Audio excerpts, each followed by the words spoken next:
Merci, Monsieur le Président. Thank you, Mr. Speaker. One of the greatest choices a person can make in their life is the choice to serve their fellow citizens. Maybe it's in government, in the military, or in a police force. In whatever capacity one serves, dedicating your life to making Canada, and indeed the world, a better place is a calling of the highest order. Now imagine, if you will, being told that the very country you would willingly lay down your life to defend doesn't want you, doesn't accept you, sees you as defective, sees you as a threat to our national security. Not because you can't do the job or because you lack patriotism or courage. No, but because of who you are as a person and because of who your sexual partners are. Now imagine, Mr. Speaker, being subjected to laws, policies, and hiring practices that label you as different, as less than. Imagine having to fight for the basic rights that your peers enjoy over and over again. And imagine being criminalized for who you are. This is the truth for many of the Canadians present in the gallery today, and many more listening across the country. This is the devastating story of people who were branded criminals by the government, people who lost their livelihoods and, in some cases, their lives. These aren't distant practices of governments long forgotten. These happened systematically in Canada with a timeline more recent than any of us would like to admit. Mr. Speaker, today we acknowledge an often overlooked part of Canada's history. Today, we finally talk about Canada's role in the systemic oppression, criminalization, and violence against the lesbian, gay, bisexual, transgender, queer, and two-spirit communities. And it is my hope that in talking about these injustices, in vowing to never repeat them, and acting to right these wrongs, we can begin to heal. Monsieur le Président, aujourd'hui nous reconnaissons une partie souvent négligée de l'histoire de notre pays. Aujourd'hui, nous parlons enfin du rôle qu'a joué le Canada dans l'oppression, la criminalisation et la violence systémique à l'endroit des communautés lesbiennes, gays, bisexuels, transgender, queer et bispirituels. J'ai espoir qu'en parlant de ces injustices, en promettant qu'elles ne se reproduiront plus jamais et en agissant pour corriger ces erreurs, nous pourrons commencer à guérir ensemble. À leur arrivée sur ce territoire, ceux qui l'ont colonisé ont amené avec eux des normes étrangères quant aux biens et au mal, aux comportements acceptables ou inacceptables, aux partenaires appropriés ou inappropriés. Ils ont amené avec eux des normes de genre rigides, des normes qui se sont manifestées par l'homophobie et la transphobie. Des normes qui ont mené à la quasi-destruction des identités LGBTQ et bispirituelles autochtones. Des gens dont l'identité avait été auparavant vénérée ont été couverts de honte en raison de la personne qu'ils étaient. Ils ont été rejetés, sujets à la violence. And discrimination against LGBTQ2 communities was quickly codified in criminal offenses like buggery, gross indecency, and bawdy house provisions. Bathhouses were raided, people were entrapped by police. Our laws bolstered and emboldened those who wanted to attack non-conforming sexual desire. Our laws made private and consensual sex between same-sex partners a criminal offense, leading to the unjust arrest, conviction, and imprisonment of Canadians. This criminalization would have lasting impacts for things like employment, volunteering, and travel. Those arrested and charged were purposefully and vindictively shamed. Their names appeared in newspapers in order to humiliate them and their families. Lives were destroyed, and tragically, lives were lost. Ces pratiques n'ont pas pris fin en 1969, lorsque les relations homosexuelles ont été en partie décriminalisées. Jusqu'en 1988, un homme gay de 20 ans qui avait des relations sexuelles avec un autre homme risquait encore d'être condamné pour ce qu'on considérait encore un crime. Mais il n'y avait pas que l'emprisonnement et la criminalisation des personnes LGBTQ2. D'autres moyens d'oppression ont été utilisés dans notre société et ce, depuis des générations. L'homophobie, à l'époque de la crise du sida, a provoqué l'hystérie et propagé une peur des hommes gays. Des livres et des magazines étaient interceptés à la frontière sous prétexte d'infractions d'obscénité et de réglementation douanière, le contenu de textes et d'images étant jugé inacceptable. Les familles LGBTQ2 ont dû se battre contre leur propre gouvernement pour avoir droit à des avantages sociaux et à la liberté de se marier, souvent à un prix personnel élevé. Over our history, laws, policies enacted by the government led to the legitimization of much more than inequality. They legitimized hatred and violence and brought shame to those targeted. While we may view modern Canada as a forward-thinking, progressive nation, we can't forget our past. The state orchestrated a culture of stigma and fear around LGBTQ2 communities, and in doing so, destroyed people's lives. Mr. Speaker, a purge that lasted decades will forever remain a tragic act of discrimination suffered by Canadian citizens at the hands of their own government. From the 1950s to the early 1990s, the Government of Canada exercised its authority in a cruel and unjust manner, undertaking a campaign of oppression against members and suspected members the LGBTQ2 communities. The goal was to identify these workers throughout the public service, including the Foreign Service, the military, and the RCMP, and persecute them. You see, the thinking of the day was that all non-heterosexual Canadians would automatically be at increased risk of blackmail by our adversaries due to what was called character weakness. This thinking was prejudiced and flawed. And sadly, what resulted is nothing short of a witch hunt. The public service, the military, and the RCMP spied on their own people inside and outside of workplaces. During this time, the federal government even dedicated funding to an absurd device known as the fruit machine, a failed technology that was supposed to measure homosexual attraction. Canadians were monitored for anything that could be construed as homosexual behavior, with community groups, bars, parks, and even people's homes under constant watch. When the government felt that enough evidence had accumulated, some suspects were taken to secret locations in the dark of night to be interrogated. They were asked invasive questions about their relationships and sexual preferences.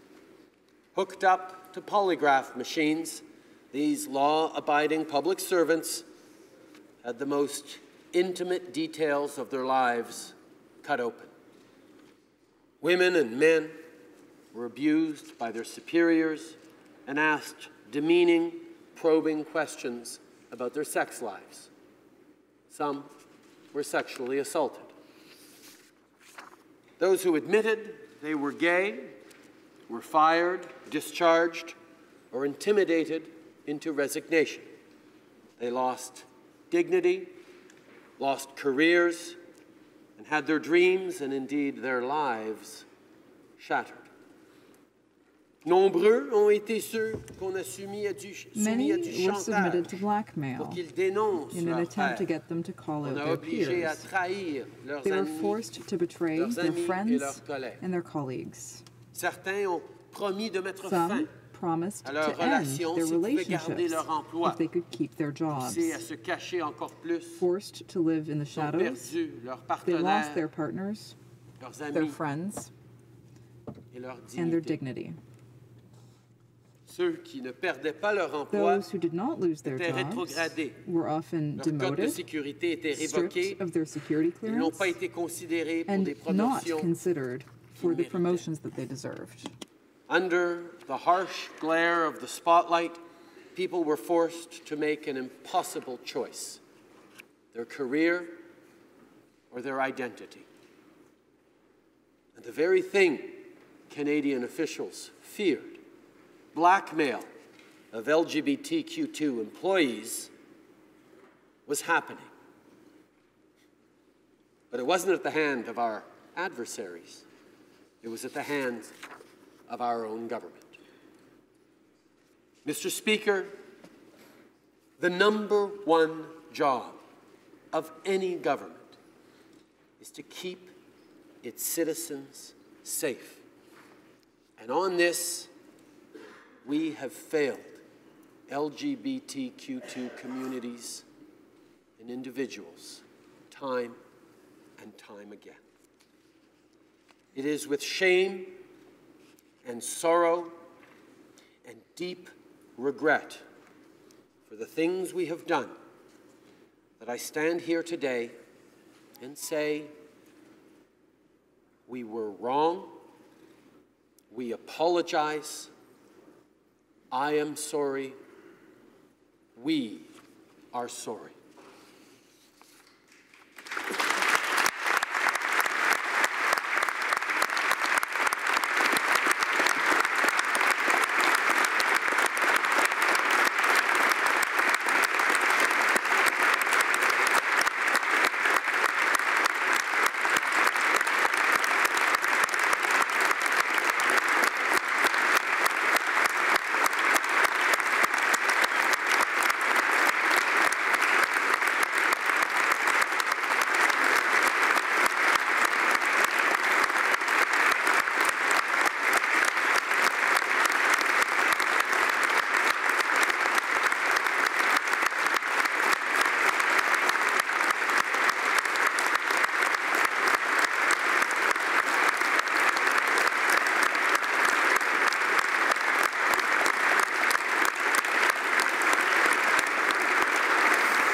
For state-sponsored systemic oppression and rejection, we are sorry.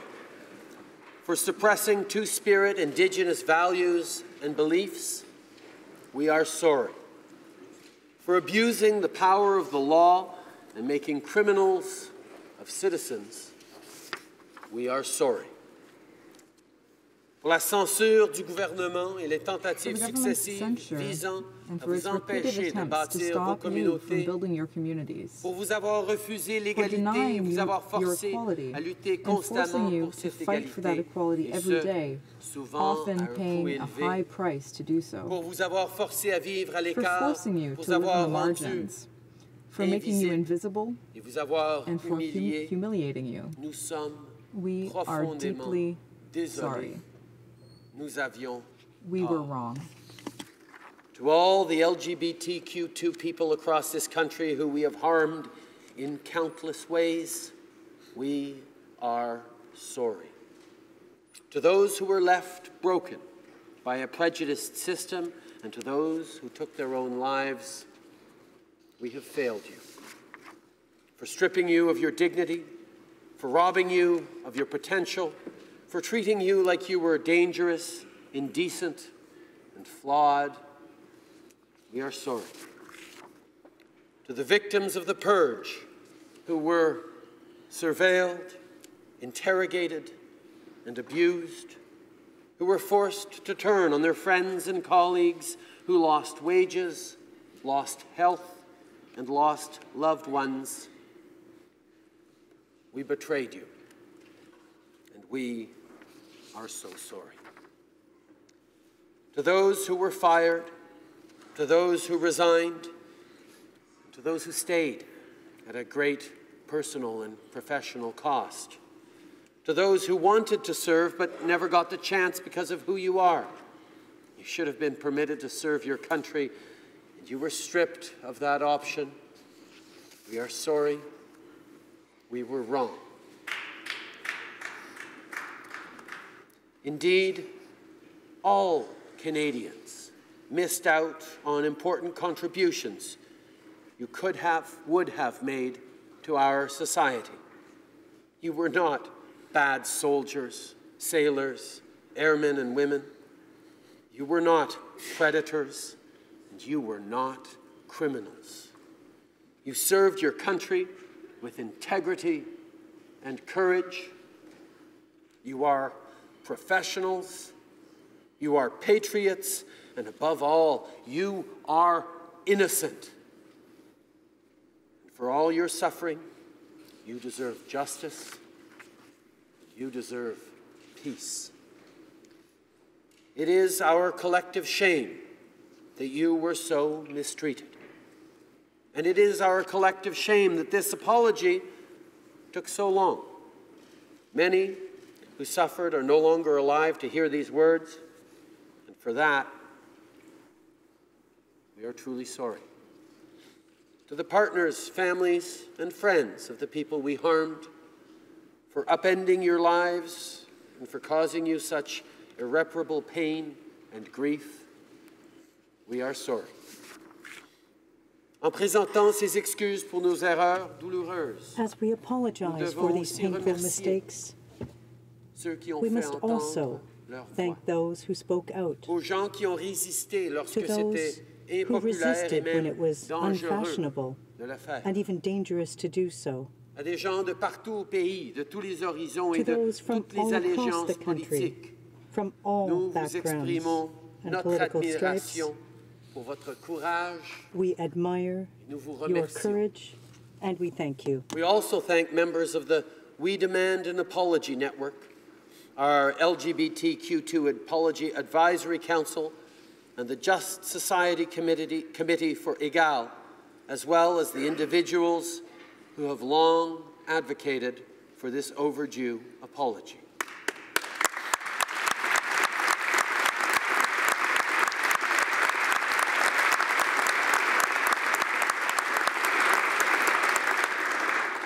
Grâce à eux, nous avons compris que nous Thanks ne to pouvions them, pas tout simplement we understood oublier that we couldn't ce simply chapitre de turn notre the histoire. page on this chapter in our On history. ne rendrait service ni à la communauté ni We à would be l'ensemble doing des a Canadiens disservice to the en community and to effaçant all Canadians. cette triste histoire. Nous allons By travailler wiping out avec this le sad milieu story. universitaire et We les will work intervenants together pour with veiller à the ce que cette academic histoire community soit and connue stakeholders et to accessible ensure that au this grand history public. is publicly We known and accessible. Must remember, and we will remember. We will honor and memorialize the legacy of those who fought before us in the face of unbearable hatred and danger. Mr. Speaker, it is my hope that we will look back on today as a turning point. But there is still much more work to do ahead of us. Discrimination against LGBTQ2 communities is not a moment in time, but an ongoing, centuries-old campaign. We want to be a partner and ally to LGBTQ2 Canadians in the years going forward. There are still real struggles facing these communities, including for those who are intersex, queer, people of color, and others who suffer from intersectional discrimination. Transgender Canadians are subjected to discrimination, violence, and aggression at alarming rates. In fact, trans people didn't even have explicit protection under federal human rights legislation until this year. Les problèmes de santé mentale et les suicides sont plus Mental fréquents health chez les problems jeunes and des suicide are more communautés prevalent among young LGBTQ2 people à in cause the de la LGBTQ discrimination et du community harcèlement dont because ils of sont the victimes discrimination and et le harassment taux they face. d'itinérance parmi ces jeunes est The stupéfiant. homelessness rate among these Il young reste du people travail is à faire au staggering. niveau des dons de sang et d'organes. Work et remains de la to be done criminalisation on et de la giving blood, organ non-divulgation du donations, VIH. and the criminalization Le of not gouvernement doit disclosing continuer à travailler avec ses HIV. partenaires The government pour must améliorer les continue to politiques work with its et les partners to programmes. improve policies and programs. Cela dit, des Having said changements that, importants et significatifs important, sont en vue. significant changes L'abrogation de l'article are in the works. 159 du Code Section criminel fait son 159 chemin of the à la Criminal Chambre des Code is on the communes. road to being And Mr. repealed in Speaker, this House. I am proud to say that earlier today in this House, we tabled the Expungement of Historically Unjust Convictions Act.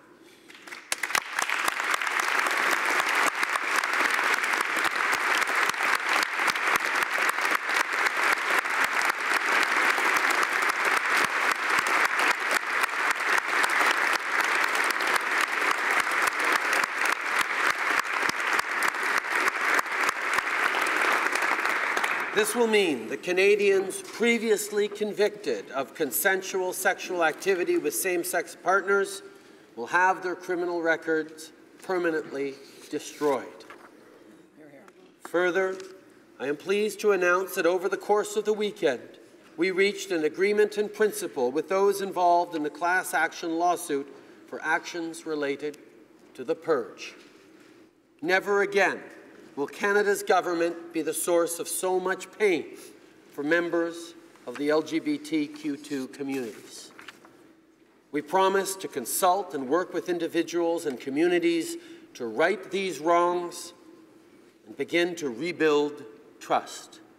We will ensure that there are systems in place so that these kinds of hateful practices are a thing of the past.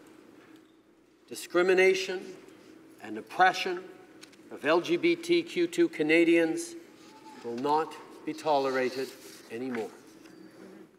Grâce au dialogue et à une meilleure Thanks to compréhension de dialogue l'autre, and better nous mutual irons de l'avant understanding, we will ensemble. move forward together. Mais nous n'y arriverons pas seuls.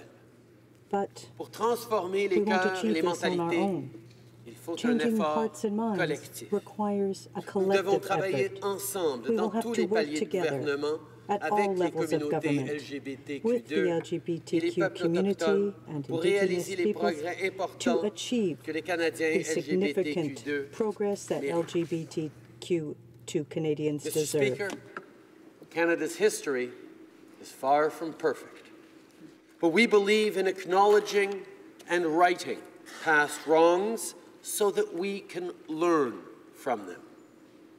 For all our differences, for all our diversity, we can find love and support in our common humanity. We're Canadians, and we want the very best for each other, regardless of our sexual orientation or our gender, identity, or expression. We will support one another in our fight for equality, and Canada will stand tall on the international stage as we proudly advocate for equal rights for LGBTQ2 communities around the world.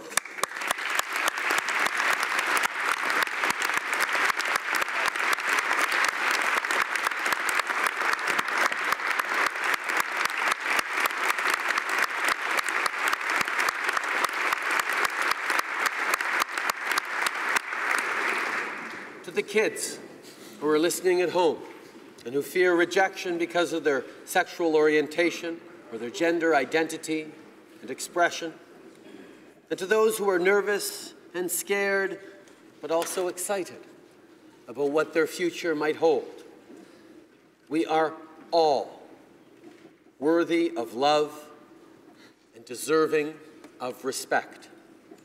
And whether you discover your truth at 6 at 16 or at 60. Who you are is valid.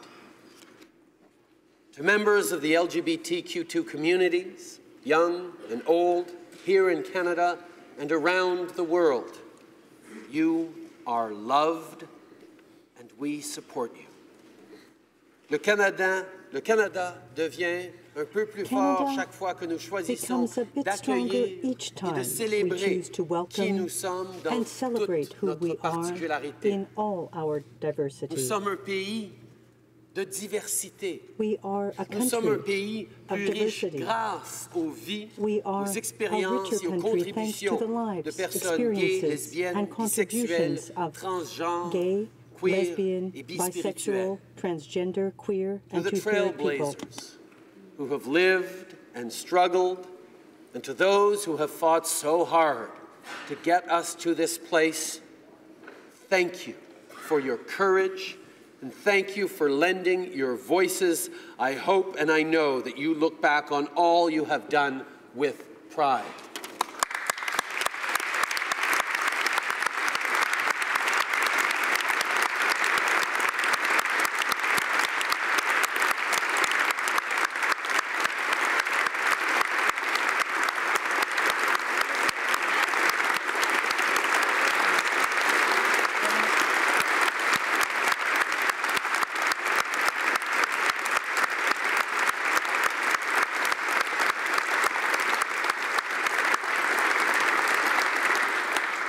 It is because of your courage that we are here today together, reminding ourselves and each other that we can and must do better.